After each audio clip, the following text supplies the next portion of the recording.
करने वाले ड्राइवर समाज की रचना करने जा रहे हैं। एक ड्राइवर महापरिवार की रचना करने जा रहा है। ऐसा महापरिवार होगा जो संपूर्ण समाज के साथ मिलकर काम करेगा। दुनिया सो जाती है लेकिन ड्राइवर नहीं सोता। 24 घंटे मार्ग में रहते हैं।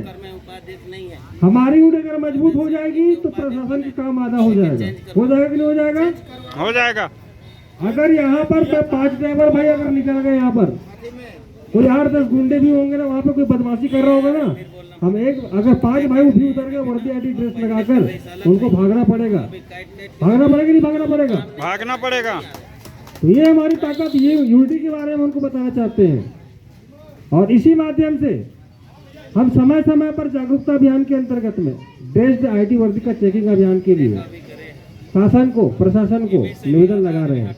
वही आवेदन जो है उसके समक्ष गया हुआ है और वहाँ पर ये भी बोला गया मुझे कि लिखित आवेदन और एक बार और मीटिंग लगाने की, क्योंकि अभी माननीय कप्तान साहब वहाँ पर नहीं थे और कई बार दौरा के लिए निकले हुए थे और मैं चाहता था कि उनके समक्ष बैठकर मैं उनके साथ विचार करूँ, बातें रखूँ, संगठन के बारे में बताऊँ उनको, ताकि यहाँ पर जो अधिकारी बैठे हुए हैं, यहाँ पर जो अधिकारी कार्य कर रहे हैं, चाहे वो ब्लॉक अध्यक्ष हो, चाहे वो जिला अध्यक्ष हो या पंचायत स्तर का अधिकारी हो, उनको हमेशा प्रोटेक्शन देता रहे। उनको किसी प्रकार से कोई समस्या आती अगर आएगी तो वहां पर प्रशासन उनके समक्ष खड़ा होगा, ढाल बनकर, कवच बनकर, क्योंकि प्रशासन ही ऐसा एक हमारा मुख्य पॉइंट होता है जहां पर हमारी गाड़ियां रुकती है, चलती हुई गाड़ियां रुक जाती है, वहीं पर हमारा प्रोसेस आगे नहीं बढ़ पाता। तो सबसे पहले प्रशासन के साथ हमको रिलेशनशिप बनाना होगा, पुलिस के साथ, क्योंकि गलत धारा जो बैठा हुआ है, मैं अभी पहले मैं भाषण दिया उसी के मध्य से बताया था कि ड्राइवर जब घर से निकलता है रोज 4 गाड़ी जब तक नहीं खा के आता तब तक वो ड्राइवर नहीं है।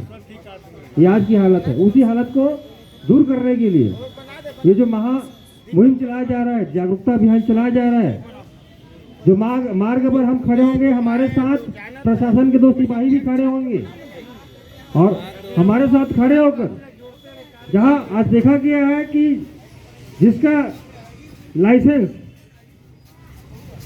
लाइसेंस हो वो भी बड़ी बड़ी गाड़ियों का परिचालन करते पाया गया, उनके द्वारा एक्सीडेंट होते हुए पाया गया। अप्रशिक्षित अकुशल ड्राइवर के द्वारा गाड़ी चलाते हुए पाया गया। कई निर्दोष जाने गई हुई है उसमें। मालवाहक गाड़ियों का इस्तेमाल आप यात्री के रूप में नहीं कर सकते, आप उसमें यात्री नहीं बिठा सकते। यह भी एक विधि विधान है। आप देखे होंगे न्यूज के माध्यम से सारे पढ़े होंगे, कवर्धा में जो एक्सीडेंट हुआ था, किसकी लापरवाही से जान गई थी? ड्राइवर भाई, एक ड्राइवर भाई की गलती से कितने लोग का जान गया, कितने लोग के परिवार बिखर गए। मातम छाया हुआ था वहां पर। ऐसा गमगीन माहौल छत्तीसगढ़ में पहली बार देखने को मिला था। तो ऐसी अव्यवस्था ना हो, इस व्यवस्था को सुव्यवस्था के रूप में हम बना सके, क्योंकि अगर इस कार्य में हम आगे आते हैं, इस कार्य को हम करते हैं, तो समाज में हमारी एक अलग पहचान होगी। और जो ड्राइवर को हम लेकर चलते हैं ना कि हमको ये अधिकार मिलना चाहिए, वो अधिकार मिलना चाहिए, सबसे पहले आप सुधरेंगे, अपने आप को दिखाएंगे, नहीं मैं सुधर चुका हूँ, अब मुझे अधिकार की जरूरत है, अब मैं आपके समक्ष अधिकार मांगता हूँ। तो पहले दिखाइए आप सुधर रहे हैं, आपके अंदर किस प्रकार से आपने अपनी कमियों को दूर किया, किस प्रकार से अपने आप को बदलाव किए, ये समाज को दिखाना होगा। इसी दिशा के अंतर्गत में हमें समाज कल्याण के लिए समय समय पर रक्तदान करना होगा। रक्तदान करना होगा। पर्यावरण के अंतर्गत में हमें वृक्षारोपण करना होगा। समय समय पर अस्पतालों में जाकर, जहां गवर्नमेंट हॉस्पिटल होते हैं, वहां पर जाकर फलों का वितरण किया जाना बहुत जरूरी हो चुका है। आप अपने आप को दिखाएंगे, ड्राइवर समाज को दिखाएंगे, तभी तो लोग जानेंगे। नहीं, आज ड्राइवर भाई लोग भी बढ़िया सुधर चुके हैं, सुधरने जा रहे हैं। ये जो जागरूकता है एक जगह से होती है, रायपुर से शुरुआत किया गया। रायपुर शुरुआत करने के बाद में आज उत्तर, दक्षिण, पूर्व, पश्चिम सभी जगह प्रचारित हो चुका है। जितना हो सके हमको समाज के साथ मिलकर चलना होगा, प्रशासन के साथ मिलकर चलना होगा।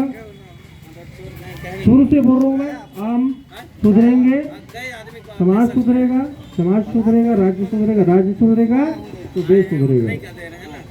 अनुशासन बहुत जरूरी है। अनुशासन के रहकर हमको काम करना होगा। और अनुशासन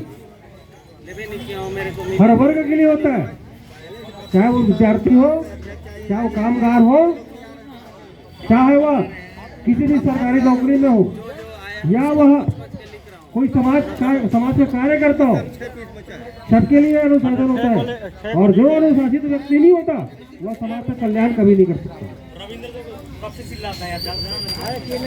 और इसी माध्यम से आज जो ज्ञापन दिया गया माननीय कप्तान साहब को, माननीय पुलिस अधीक्षक महोदय जी को, उस लेटर पैड में यह अंकित है कि हम मार्ग में समय समय पर प्रशासन के सहयोग के तौर पर मार्ग में निरीक्षण करेंगे आईडी ड्रेस का, और जो आईडी ड्रेस नहीं लगाए रहेंगे उनके ऊपर पहले जागरूकता करेंगे और शासन को इस बात से अवगत कराएंगे कि अगर ये कार्य आपको सही लगता हो तो आप इस विषय में जो ड्राइवर आईडी ड्रेस लगाकर नहीं चलता हो उनका चालान आप काटिए। और चालान काटा जा रहा है, रायपुर में काटा जा रहा है, धमतरी में काटा जा रहा है, राजनांदगांव में काटा जा रहा है, बलौदा बाजार में काटा जा रहा है। जो ड्राइवर भाई आईडी ड्रेस लगाकर नहीं चल रहा है उसका चालान काटा जा रहा है। जब प्रशासन चालान काटेंगे तो लोग जागरूक होंगे, क्योंकि ड्रेस लगाना बहुत जरूरी हो चुका है। हम कई बार भी होटलों में बैठते हैं, नाश्ता करने जाते हैं, कि पानी पीने जाते हैं, कहीं पर उतर कर तो कोई इज्जत नहीं होता वहां पर, आपको बाहर बैठा दिया जाता है। लेकिन आज स्थिति विपरीत देखने को मिला है। कई भाई मेरे को बोलते हैं, कई भाई यहाँ तक भी मेरे को बोलते हैं कि मैं विदाउट वर्दी आईडी ड्रेस लगाकर जहाँ पे सीटी होती है, कई मोटरसाइकिलों को रोका जाता है, लेकिन जो इस आईडी ड्रेस को पहना रहता है उसका गाड़ी को